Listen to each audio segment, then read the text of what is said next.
Good morning students. आइए start करते हैं ओरिकल की क्लास। ओरिकल की क्लास में आज मैं नया टॉपिक आपको स्टार्ट करने जा रहा हूँ। वह है सब क्वेरी। जैसा कि आपको मालूम है, हेडिंग बनाइए सब क्वेरी।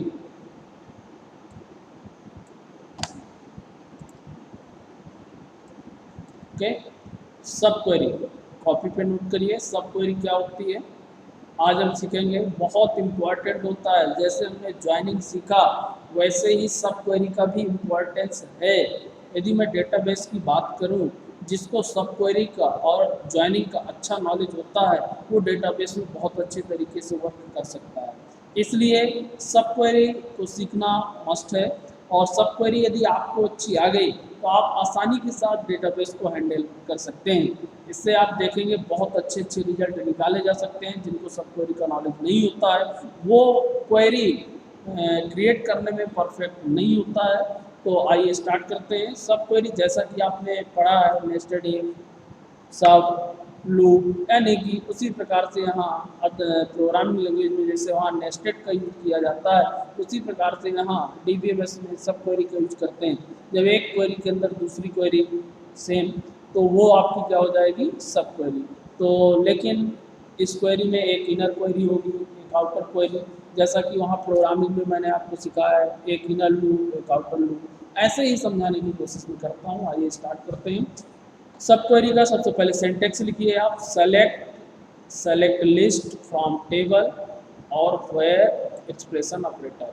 ये हमारी एक क्वेरी होगी। इस क्वेरी का जो नाम होगा वो क्या होगा, आउटर क्वेरी। ये हमारी कौन सी हो गई, आउटर क्वेरी। और यहाँ से हमारी क्या स्टार्ट होगी, इनर क्वेरी। ये हमारी इनर क्वेरी होगी। अब आपको समझ में आ गया होगा। ये हमारी आउटर क्वेरी हुई, आउटर क्वेरी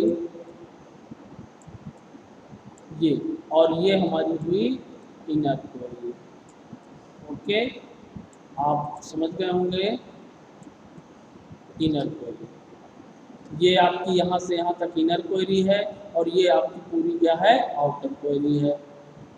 ओके, अब देखिए होता क्या है।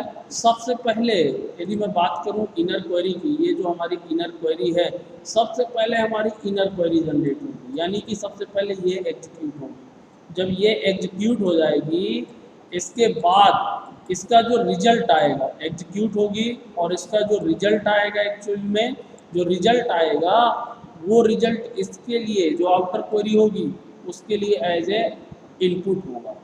ओके, इसका जो रिजल्ट होगा वो इनपुट होगा। इस रिजल्ट के आधार पर आपकी कौन सी क्वेरी एग्जीक्यूट होगी, आउटर क्वेरी। इस रिजल्ट के आधार पर हमारी आउटर क्वेरी क्या होगी, एग्जीक्यूट होगी। ये क्वेरी बाद में एग्जीक्यूट होगी। ठीक है, ओके। सबसे पहले आपकी क्या एग्जीक्यूट होगी, इनर क्वेरी, और इसके बाद फिर क्या एग्जीक्यूट होगी, आउटर क्वेरी। तो आप समझ गए होंगे कि सबसे पहले इनर क्वेरी, इसके बाद आपको क्या मिलेगा, आउटर क्वेरी। तो आप ध्यान दें कि पहले तो आपकी इनर क्वेरी एग्जीक्यूट होगी, फिर आपकी क्या एग्जीक्यूट होगी, आउटर क्वेरी। ये हमारी इनर क्वेरी है। ओके, और ये जो आपको इधर दिख रहा है ये हमारी क्या हो गई, आउटर क्वेरी हो गई। तो इस प्रकार से आप ध्यान दें। अब देखिए, ये आप 2 पॉइंट इसी के नीचे लिख लीजिएगा। यदि मैं बात करूँ ये 2 कौन से पॉइंट हैं, तो आप ध्यान दें। The subquery inner query executes once before the main query। ये जो मेन क्वेरी है, आउटर क्वेरी, इसको मेन क्वेरी भी हम कह सकते हैं। ये मेन क्वेरी हुई और इसके अंदर ये सब क्वेरी हुई। ओके, तो मेन क्वेरी के एग्जीक्यूट होने से पहले, मेन क्वेरी के मतलब इसके एग्जीक्यूट होने से पहले, ये मेन क्वेरी के एग्जीक्यूट होने से पहले कौन सी क्वेरी एग्जीक्यूट होगी, कौन सी क्वेरी एग्जीक्यूट होगी, इनर क्वेरी, ये query. Okay, the sub query inner query execute once before, ये देखिए, once before the main query. Main query के एग्जीक्यूट होने से पहले आपकी कौन सी क्वेरी एग्जीक्यूट हो जाएगी, इनर क्वेरी। ओके, दूसरी बात यदि यहाँ पे आप ध्यान देंगे तो the result of the sub query is use by the main query, outer query. उसको मेन क्वेरी भी कह सकते हैं हम आउटर, जैसा कि बताया। इस पॉइंट का मतलब क्या हुआ, the result of the sub query, सब क्वेरी का जो रिजल्ट आएगा, इसका जो रिजल्ट आएगा is use by the main query, उसको कौन यूज करेगा, मेन क्वेरी। मेन क्वेरी के लिए एज ए इनपुट है, जो मेन क्वेरी हमको आउटपुट देगी वो किस बेस पे देगी, सब क्वेरी के आउटपुट के आधार पे। सब क्वेरी का जो हमको आउटपुट मिलेगा वो मेन क्वेरी का जो इनपुट हुआ, उसको इनपुट लेने के बाद हमको मेन रिजल्ट मिलेगा किसके आधार पे, मेन क्वेरी से। ओके, तो आइए और इसके नीचे थोड़ा सा डेफिनेशन आप लिख लीजिएगा। ए सब query is a select statement that is embedded in A clause of another select statement.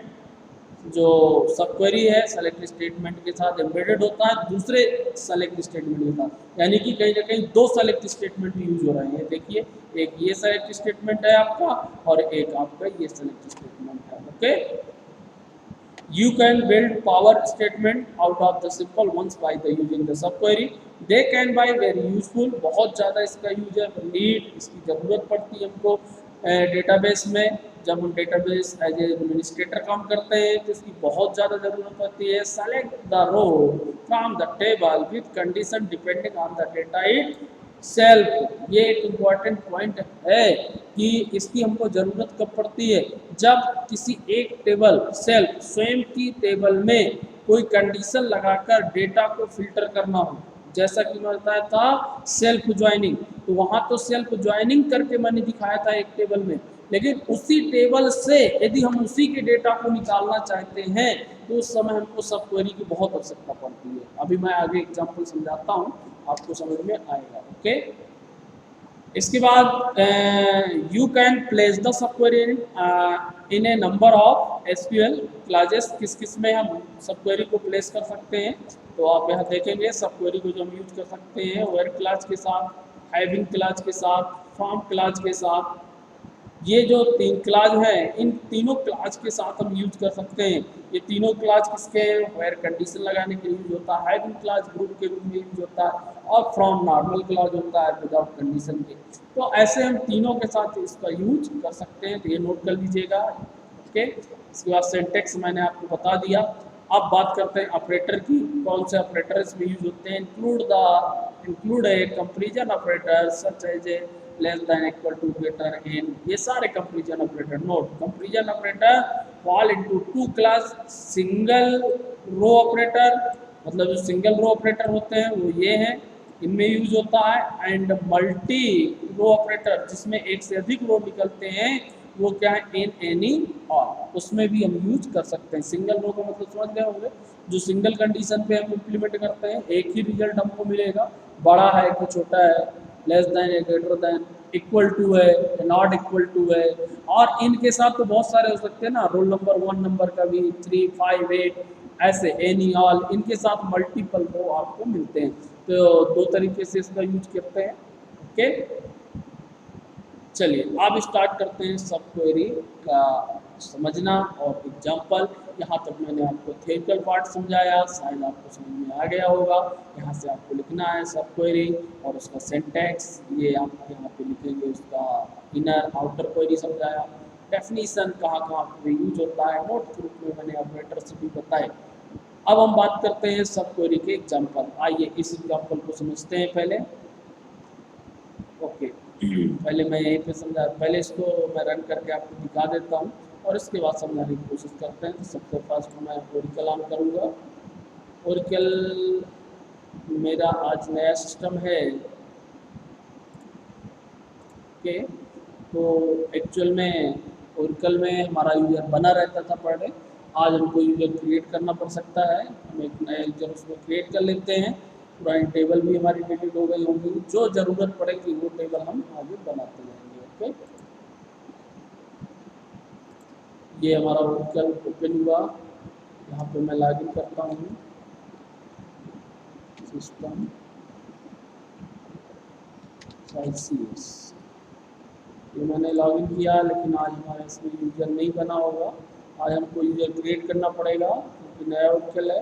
User create कर लेते हैं, यहाँ डेटाबेस का नाम दे देता हूँ मैं, वही यूज़र बना लेते हैं SICS जो पहले हमने बनाया था।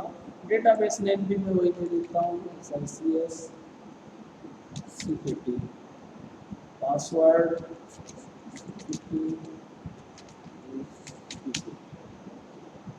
और क्रिएट वर्क स्पेस पे मैं क्लिक कर देता हूँ, नया वर्क स्पेस क्रिएट कर लेते हैं। ओके, देखिए ये हमारा successfully create the work space SICS security बन गया। Click here S password SICS security और मैंने लॉगिन किया। फर्स्ट टाइम आपसे पूछता है कि पासवर्ड चेंज तो नहीं करना है, तो मैं अपनी आवश्यकता अनुसार पासवर्ड चेंज कर सकता हूँ। ओके,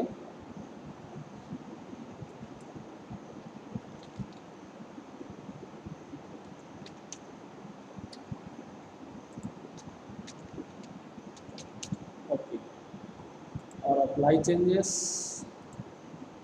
रिटर्न और फिर से मैंने लॉगिन किया। ओके, अब हम कमांड प्रॉम्प्ट पे जाएंगे और यहाँ पे रन करेंगे। शायद आपको स्क्रीन दिख रही होगी, मैं थोड़ा और जूम कर देता हूँ इससे आपको प्रॉब्लम ना हो। मोबाइल पे देखने के लिए मेरी स्क्रीन तो आज बहुत बड़ी है, इसलिए मुझे समझ में नहीं आ रहा। यदि आज का वीडियो देखेंगे, यदि कोई प्रॉब्लम होगी तो और थोड़ा मैं जूम कर दिया करूँगा मेरे समझ में, तो आपको दिख रहा होगा। ओके, चलिए मैं यहाँ पे कमांड को लाता हूँ। सब क्वेरी कमांड जो हमारी है,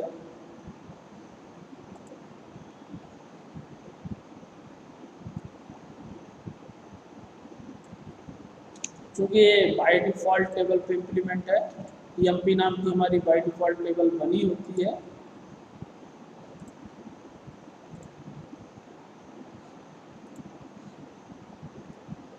इस क्वेरी को मैं ले जाता हूँ और EMP नाम की बाय डिफ़ॉल्ट टेबल है, उसी पे हम समझने की कोशिश करते हैं। पहले तो मैं इसको रन करके आपको दिखा रहा हूँ सब क्वेरी, फिर आपको मैं समझा रहा हूँ कि सब क्वेरी कैसे वर्क करती है। ओके, ओके चलिए पहले तो मैं रन कर देता हूँ। फर्स्ट ये आपको रिकॉर्ड मिल गए, देखिए 3 रिकॉर्ड मिल रहे हैं, किंग, स्कॉट और फोर्ड, ये 3 ही रिकॉर्ड है। यहाँ पे चेक कर लेते हैं, फोर्ड, स्कॉट, किंग, फोर्ड। अच्छा, इसको डबल मिल रहा, तो हो सकता है थोड़ा डिफरेंस हो इसके टेबल पे। अब जब हम एनालिसिस करेंगे टेबल पे तो आपको क्लियर हो जाएगा। ओके, 3 रिकॉर्ड हमारी टेबल के अकॉर्डिंग इसको 3 रिकॉर्ड मिलेंगे। कैसे, चलिए अब मैं पहले आपको यही पे एनालिसिस कर देता हूँ। देखिए कैसे क्वेरी रन। फर्स्ट तो आपको जो ध्यान देना है, आप ध्यान दें, पहली क्वेरी जैसा कि मैंने बताया ये इनर क्वेरी है हमारी, ये क्वेरी रन। ये क्वेरी क्या निकालेगी आप चेक करें, सेलेक्ट सेल, सैलरी को सेलेक्ट करेगी फ्रॉम EMP से, वेयर EMP नंबर, जिनका EMP नंबर 7566 है, यानी कि ऐसे रिकॉर्ड ये निकालेगी जिनका EMP नंबर 7566 है, वो रिकॉर्ड ये फाइंड आउट करेगी। तो सबसे पहले हमें टेबल में ये फाइंड आउट करना है कि 7566 कितने नंबर है। मैं आपको एक बहुत अच्छा सब क्वेरी चलाने का आइडिया बताता हूँ और समझने का, ये आइडिया शायद किसी को मालूम हो, मैं आपको बताने जा रहा हूँ। जब भी कोई सब क्वेरी आपको समझ में ना आए, सबसे पहले आप सब क्वेरी रन करिएगा। इसको मैंने कॉपी किया जैसा कि, और सीधा आप इसको पहले रन किया करिए, जैसा कि इसके अकॉर्डिंग रिजल्ट ये मिला, लेकिन हमने पहले सब क्वेरी रन किया। ये सब क्वेरी मेरी आ गई, 75 और 66 की जो सैलरी है वो कितनी निकल के आई है, ये सबसे पहले तो इसको इसने फाइंड आउट किया। क्या, सेलेक्ट सैलरी फ्रॉम EMP, ये तो सिंपल सी क्वेरी है, आप जानती हैं। वेयर EMP नंबर, जिनका EMP नंबर क्या है 75 और 66। अब मैं टेबल चेक करा देता हूँ आपको। ओके, ये मैंने सब क्वेरी की क्वेरी रन किया, अब टेबल चेक कर लेते हैं। Select star from EMP, all record display कर लेते हैं। ठीक है, मैं यहाँ फील्ड बढ़ा देता हूँ, पूरे रिकॉर्ड एक बार देख लेते हैं कि, और ये चेक करते हैं कि 7566 की सैलरी कितनी है। जो इसने बताया इतनी ही है कि कुछ दूसरी है। 7566 जॉन्स मैनेजर है और इसकी सैलरी ये है 2975, यही बताया था। यानी कि अब मैं इसकी यदि बात करूं यहाँ पे, तो इसकी सैलरी, इस क्वेरी को सॉल्व करने के बाद जो हमको सैलरी मिली, यहाँ पे जो सेल निकल के हमारे पास आया वो कितना निकल के आया, 29 आया, हाँ 2,975 रुपये। यानी कि जो सैलरी आई हमारे पास 2,975 रुपये आई। ठीक है, अब हम आउटर क्वेरी यानी कि इस मेन क्वेरी को सॉल्व करेंगे। मेन क्वेरी में अब देखिए क्या है, सेलेक्ट ई नेम, सिर्फ नेम सेलेक्ट कर रहे हैं। ई नेम किसके, फ्रॉम ईएमपी से ही, एमपी टेबल से, where salary, salary greater than, अब किससे ग्रेटर देन, 2975 से, क्योंकि ये हमको आउटपुट में क्या दे चुका है, यहाँ पे आप मैं लिख देता हूँ जिससे आपको समझ जाए। 2975 यहाँ पे जो सैलरी निकल के आई है वो क्या आई है, 2975। ओके, 2975 जो आपकी सैलरी निकल के आई है, इससे ग्रेटर देन सैलरी कितने लोगों की है। ओके, 2,975 से अधिक सैलरी कितने लोगों की है, उनका नाम डिस्प्ले। ठीक है, तो अब ये देख लेते हैं। सेम कंडीशन, यहाँ पे पहले ये कंडीशन सॉल्व हुई, इससे ऐसे सैलरी निकल के आ गई कि इसकी सैलरी कितनी है 7566 की, तो ये आई। अब इससे ग्रेटर देन सैलरी कितने लोगों की है, तो उसको चेक कर लेते हैं। तो अब हमें देखना है 2,975 से अधिक सैलरी किन किन लोगों की है। तो यहाँ ये हमारी निकल के आई थी। अब इसके अकॉर्डिंग जो हमको मिले थे, तो एक तो स्कॉट की मिली थी 3,000 है, बिल्कुल सही है। एक फोर्ड की मिली थी जिसकी 3,000 है, बिल्कुल सही है। और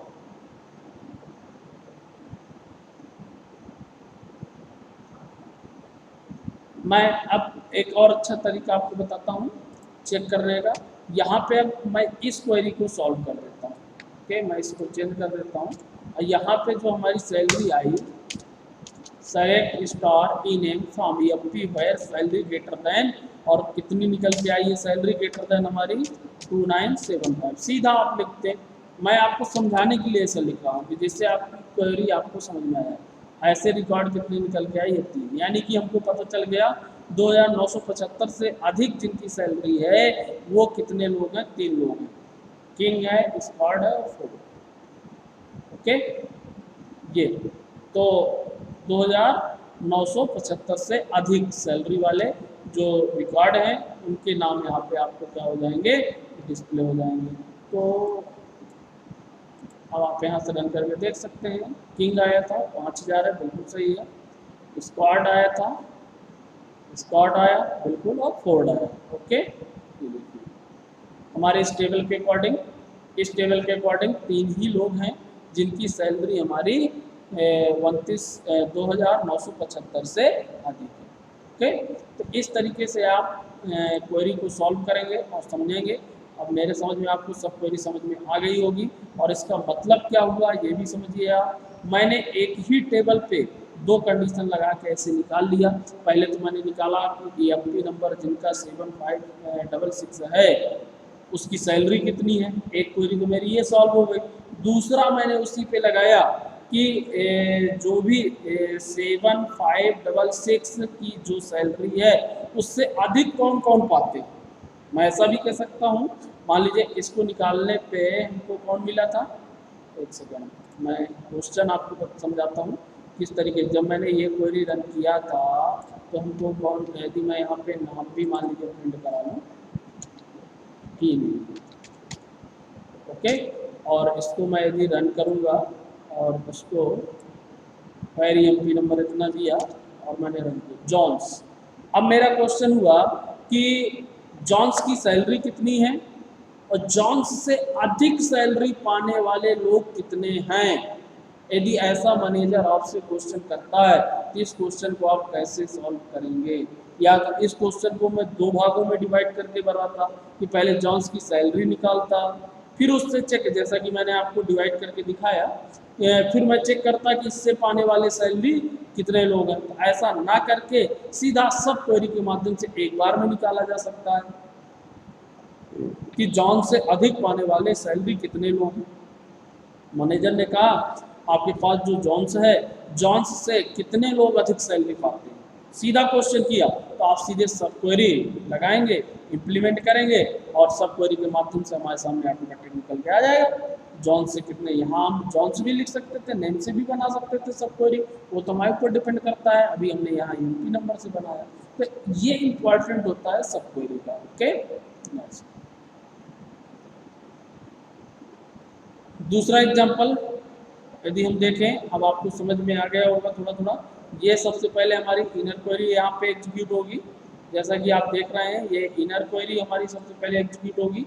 इनर क्वेरी जो हमारी एग्जीक्यूट होगी एक्चुअल में, वो देखिए किस बेस पे एग्जीक्यूट होगी कि सेलेक्ट जॉब, जॉब सेलेक्ट किया from EMP where EMP number, जिनका ईएमपी नंबर 7369 है उसकी जॉब क्या।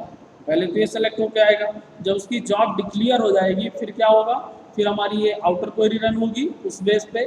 जब आउटर क्वेरी रन होगी यहाँ इक्वल टू ऑपरेटर लगा हुआ है, मतलब जिनका ये सेलेक्ट होकर आ जाएगा कि 7369 की जॉब क्या है, जो निकल के आएगा मान लीजिए उसकी जॉब आई क्लर्क, ठीक है। अब चेक किया select E name sal department job from EMP where job equal to clerk. तो अब ऐसे रिकॉर्ड दिखाए गए जिनके जॉब क्लर्क, वही रिकॉर्ड आपके सामने क्या होंगे, डिस्प्ले होंगे। जैसा कि आप इसको चला के देखेंगे। पहले तो मैं आप इसीलिए सब क्वेरी हमेशा मैं आपको समझने के लिए दो पार्ट में रन करके दिखाता हूँ जिससे आपको कोई प्रॉब्लम ना हो।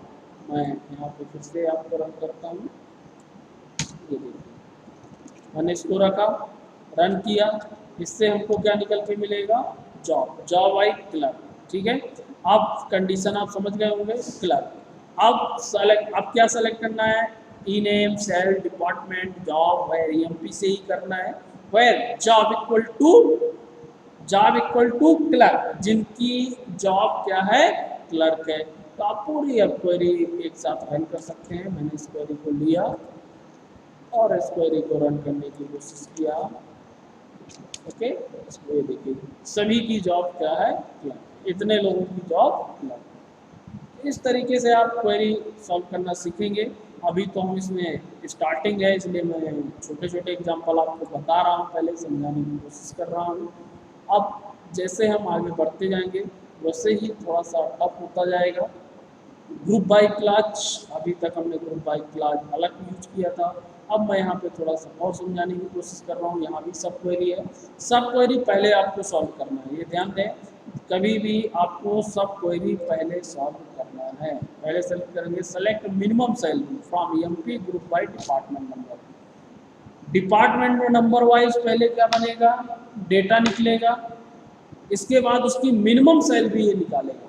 देखिए यदि मेरी पहले की क्लास किसी ने नहीं पढ़ा है उसको ये समझ में आने वाली नहीं है, सब क्वेरी समझ में ना आए, क्योंकि जिसको ग्रुप बाय ही नहीं मालूम, जिसको मिनिमम निकालना ही नहीं मालूम ग्रुप बाय में, वो क्या समझ पाएगा। इसलिए मैं बोलता हूँ पर डे आप क्लास लें। अब मैं यहाँ समझा रहा हूँ, पहले आप इस क्वेरी को सॉल्व करेंगे तो ये आपको क्या निकाल देगा, मिनिमम। पहली बात तो ग्रुप बाय बनाएगा, इसको एक्चुअल में ग्रुप बाय क्लास के रूप में यूज करेगा, और ग्रुप बाय क्लास के यूज करने के बाद उसकी मिनिमम सैलरी निकालेगा।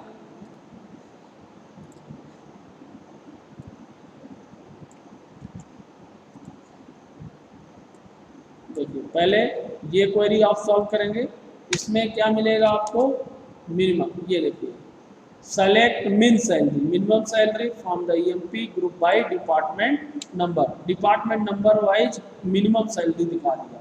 सभी। तो ये 3 रिकॉर्ड निकल के आ गए। ओके, अब आगे हम सॉल्व करते हैं। हमारे डिपार्टमेंट नंबर कितने होंगे? 3 होंगे। तीनों की मिनिमम सैलरी निकल कर आ गई। ओके, अब आगे इसको सॉल्व करते हैं। Select E name sal department number from EMP where sal salary in, किसकी किसकी? तीनों का इनका हमको क्या चाहिए? E name sal department number. अब मैं पूरी क्वेरी सॉल्व कर रहा हूँ। 3 लोग हमारे निकल के आ गए, तीनों का रिकॉर्ड हमको मिल जाएगा। ओके, ये देखिए ये तीनों का नाम आ गया, तीनों की सैलरी आ गई, डिपार्टमेंट नंबर आ गया। 3 हमारे डिपार्टमेंट हुए, डिपार्टमेंट 10, 30, 20। और इनकी तीनों की मिनिमम सैलरी कितनी है? तीनों डिपार्टमेंट की, डिपार्टमेंट वाइज हमने निकाला है। 10 डिपार्टमेंट की मिनिमम सैलरी कितनी है? 13 है। 30 डिपार्टमेंट की मिनिमम सैलरी कितनी है? 950 है। और 20 डिपार्टमेंट की मिनिमम सैलरी कितनी है? 800 है। नाम क्या है इनके? स्मिथ है, जेम्स है, मिलर है, ये इसके क्या हो गए? नाम हो गए। तो इस प्रकार से हम सब क्वेरी को सॉल्व करते हैं। तो आज तो मैं इतना ही आपको बता रहा हूँ, आपको ट्राई करना है और चलाना है, सब क्वेरी को समझने की कोशिश करना है। इसके बाद मैं आगे और इसमें बताऊंगा। अभी इसके आगे हम सब क्वेरी निकालना बहुत अच्छे से सीखेंगे। अभी तो हमने कोई कंडीशन ऐसी नहीं लगाई है। और फिर हम कंडीशन इसमें हैविंग क्लास भी यूज करेंगे ग्रुप बाय में, वो कैसे यूज करेंगे ये सारा कुछ मैं आगे की वीडियो में बताऊंगा। आज का वीडियो में यहीं पर क्लोज करता हूँ। Okay, thanks.